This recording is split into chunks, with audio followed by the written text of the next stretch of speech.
En 1519, un grupo de menos de 700 españoles desembarcó en un continente desconocido. Un siglo después, lo que ocurrió fue tan devastador que redefinió el planeta para siempre. Regiones enteras de América perdieron hasta el 90% de su población. Y no fue por una sola guerra, ni por una gran batalla final. Fue una combinación letal de violencia, hambre, colapso político y, sobre todo, epidemias invisibles. El historiador Chao Simón lo describió como uno de los mayores colapsos demográficos de la historia humana, un evento tan profundo que transformó ecosistemas completos. Donde antes había campos de cultivo florecientes, crecieron bosques. La población mundial incluso llegó a descender durante décadas.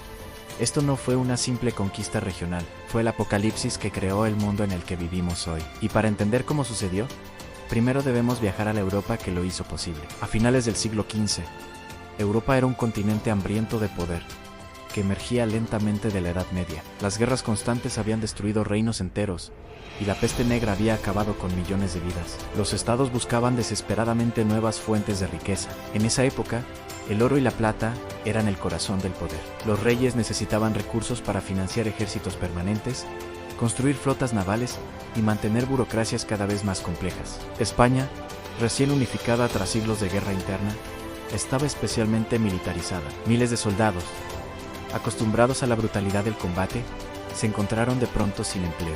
Para ellos, América apareció como la oportunidad perfecta en tierra para conquistar, riqueza para extraer y almas para convertir. Por eso, la conquista no fue una aventura romántica, fue un proyecto estatal, una maquinaria de expansión de poder diseñada para dominar. Al otro lado del océano, se alzaba una potencia imponente, el Imperio Azteca. Su dominio se había construido a través de la guerra constante. Cada territorio conquistado estaba obligado a pagar un tributo regular en forma de oro, alimentos, textiles y, lo más aterrador, prisioneros humanos para sacrificios. Su capital, Tenochtitlan, era una de las ciudades más impresionantes del planeta. Albergaba a más de 200.000 personas y contaba con una ingeniería hidráulica avanzada, calzadas de piedra y mercados colosales. Pero todo ese esplendor se sostenía sobre una base de miedo. Decenas de pueblos vivían bajo la amenaza permanente del castigo militar y el sacrificio ritual. Como explicó el historiador Jared Diamond, los imperios basados en una coerción tan extrema acumulan un resentimiento interno que, tarde o temprano, se convierte en una fuerza destructiva. Los aztecas parecían invencibles desde fuera, pero en realidad estaban rodeados de enemigos que solo esperaban el momento adecuado para rebelarse. Cuando Hernán Cortés llegó en 1519, sabía que con sus pocos hombres no tenía ninguna posibilidad de enfrentar directamente al imperio. Pero entendió algo clave: el poder azteca no era un monolito, era una estructura llena de grietas, así que se alió con los pueblos sometidos que odiaban profundamente el sistema imperial. Miles y miles de guerreros indígenas, cansados de la opresión, se unieron a su causa. El historiador Matthew Ristol lo deja claro: la imagen de unos pocos españoles conquistando América solos es un mito. La inmensa mayoría de las fuerzas que derribaron al imperio eran indígenas luchando contra otros sistemas imperiales. La conquista fue, en gran medida, una guerra interna dirigida estratégicamente por los españoles. Ellos no crearon la bomba, simplemente encendieron la mecha de una bomba social que ya estaba a punto de estallar. Mientras avanzaban las campañas militares, algo mucho más letal viajaba con los europeos, un arma invisible e imparable. La viruela, el sarampión, la influenza, estas enfermedades comunes en Europa, encontraron en América poblaciones sin defensas inmunológicas.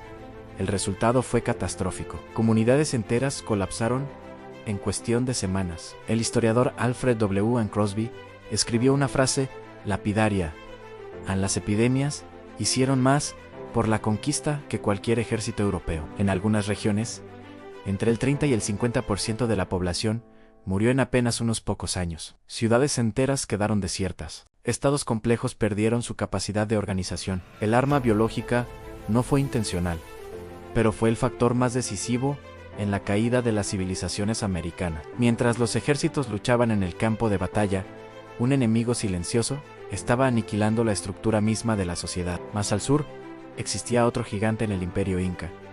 Era uno de los sistemas administrativos más eficientes del mundo premoderno. Su red de caminos imperiales se extendía por miles de kilómetros. Contaba con depósitos de alimentos para tiempos de escasez y un control centralizado extremo sobre cada aspecto de la vida, pero su inmenso poder dependía completamente de un liderazgo único y absoluto. El Inca, ni justo antes de la llegada de los españoles, una brutal guerra civil entre dos hermanos herederos al trono, había fracturado ese centro de poder. Como señaló el historiador Nathan Washel, cuando los españoles llegaron, el imperio estaba exhausto por conflictos internos que habían debilitado fatalmente su cohesión. Era una estructura colosal, pero tenía una grieta mortal en su mismísimo corazón. Era fuerte, pero increíblemente frágil. Cuando Francisco Pizarro llegó con menos de 200 hombres, entendió esta fragilidad. En lugar de intentar una conquista militar tradicional, atacó directamente la cabeza del sistema. La emboscada de Cajamarca no fue una batalla, fue una ejecución política a gran escala.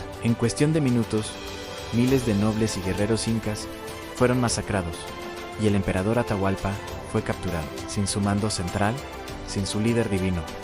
El imperio, esa maquinaria perfectamente organizada, se paralizó y colapsó rápidamente. No cayó por inferioridad militar en el campo de batalla, cayó por una decapitación estructural. Pizarro no derrotó al imperio, simplemente le cortó la cabeza, y el cuerpo se desplomó por su propio peso. Fue la demostración de que a veces, para destruir un sistema, no necesitas un ejército, solo necesitas un golpe preciso en su punto más vulnerable. La conquista no solo destruyó imperios, creó la economía global moderna. La plata extraída de las minas americanas inundó Europa, financiando ejércitos, guerras y la expansión colonial por todo el planeta. España se convirtió en la primera superpotencia mundial. Por primera vez en la historia, el comercio conectó a América, Europa, África y Asia en un único sistema económico interdependiente. Pero este nuevo mundo global se construyó sobre cimientos oscuros. El trabajo forzado de millones de indígenas, la esclavitud de millones de africanos y una explotación extrema de los recursos naturales. La modernidad, con toda su complejidad y sus avances, nació de esta violencia fundacional. El oro y la plata de América no solo construyeron palacios en Europa, también cimentaron un sistema global de desigualdad que perdura hasta nuestros días. La caída de los imperios azteca e inca no es solo una historia del pasado, es un manual que revela las leyes del colapso del poder, patrones que se repiten una y otra vez a lo largo de la historia. Los estados que acumulan un profundo resentimiento interno colapsan de forma rápida y violenta. La destrucción del liderazgo puede paralizar por completo sistemas complejos. Las crisis previas, como guerras civiles o epidemias, amplifican el impacto de cualquier invasión. Y las armas psicológicas, como el miedo o la manipulación política, importan tanto como las físicas. Esto no fue una excepción histórica, fue un manual de cómo se derrumban los imperios. Y esta lógica sigue vigente hoy. Las guerras actuales ya no buscan solo derrotar ejércitos en el campo de batalla. El objetivo es mucho más profundo en romper los sistemas políticos del enemigo, destruir su liderazgo, generar un colapso social interno y, finalmente, controlar sus recursos económicos. Desde los conflictos del siglo XX hasta las guerras híbridas de hoy, el patrón se repite sin cesar. La tecnología cambia, los uniformes son diferentes, pero la lógica del poder, la estrategia de buscar la implosión del adversario, sigue siendo exactamente la misma. La historia de la conquista es un eco que resuena en los titulares de nuestros días. La verdad es que la conquista española no fue una epopeya heroica, fue una autopsia en vivo de dos civilizaciones. Los aztecas cayeron por el resentimiento que habían sembrado. Los incas colapsaron por su extrema centralización. Ambos fueron destruidos por implosión antes que por invasión. Y esta es la ley eterna del poder que se repite. Sin excepción, los imperios rara vez mueren por enemigos externos. Mueren cuando se quiebran por dentro, cuando su liderazgo cae, cuando la sociedad se fragmenta, cuando el sistema que lo sostenía deja de funcionar.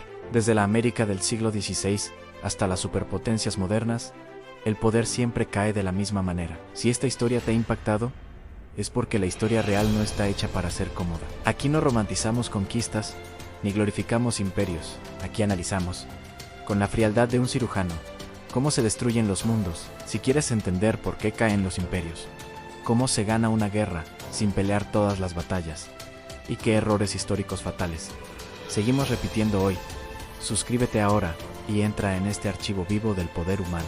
Dale like para que estas historias no se pierdan en el ruido de internet. Y comenta qué civilización, guerra o colapso quieres que diseccionemos en nuestro próximo análisis, porque aquí no contamos fechas. Aquí explicamos cómo se derrumba el mundo.